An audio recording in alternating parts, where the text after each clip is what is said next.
Moi, je suis très heureuse d'avoir vécu à l'époque où je vis. Parce que j'ai probablement vécu comme personne n'a vécu avant. Dans un confort inouï, dans la possibilité de me déplacer, de vivre des choses extraordinaires grâce à des sources d'énergie multiples, notamment le nucléaire. On ne peut pas dire « je n'en ai rien à faire de ce confort dans lequel je suis ». J'ai conscience qu'il est très important, mais donc je dois aussi me dire « soyons respectueux aussi pour ceux qui vont venir après moi et qui vivront avec les déchets radioactifs que moi j'ai générés pour vivre confortablement ». Alors c'est dans ce type d'engagement-là que je suis, c'est-à-dire qu'on ne dise pas on a vécu largement, maintenant, à vous de trouver des solutions. Comprendre la problématique des déchets et des sites de déchets radioactifs, il n'y a rien de simple. Et donc, je me suis dit que j'allais essayer d'obtenir les autorisations pour y aller, pour les visiter.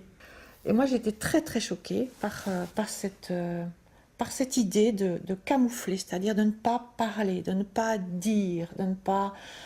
pour ceux qui viendront après, hein, moi je ne le verrai pas. Que moi qui étais simple citoyenne, artiste entre guillemets, si j'étais choquée par ça, il y en avait peut-être d'autres qui seraient choqués par ça.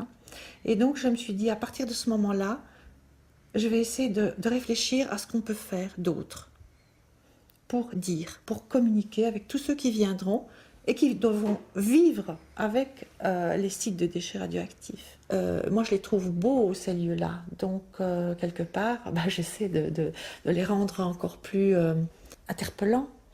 Et pour être interpellant, il faut changer parfois un petit peu les couleurs, un petit peu. Voilà, c'est ce que je fais dans mon travail. J'ai voulu donc cette image un peu, comment vais-je dire, à double lecture, avec une partie un peu floue, parce qu'on est vraiment dans la brume du temps. Hein. On est vraiment dans la brume, quoi. Et ça, je voulais que ça soit un peu indiqué là-dedans. Archéologie, c'est la science qui permet de comprendre ce qui s'est passé par le monument. Alors ici, c'est comme on est dans un temps tellement énorme, et qu'on ne veut pas, qu'on fouille, on renverse la chose et on parle d'archéologie du futur, c'est-à-dire de se dire on ne fouillera pas, il ne faut pas fouiller, on vous donne à voir à la surface ce qu'il y a dedans.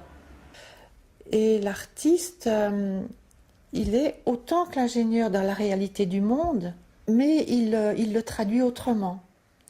Je pense que la rencontre entre les deux, c'est-à-dire les sciences, toute la recherche scientifique et le monde artistique, essayer que ces mondes-là se rencontrent et qu'on en fasse quelque chose de positif, c'est génial, c'est merveilleux, mais c'est pas simple.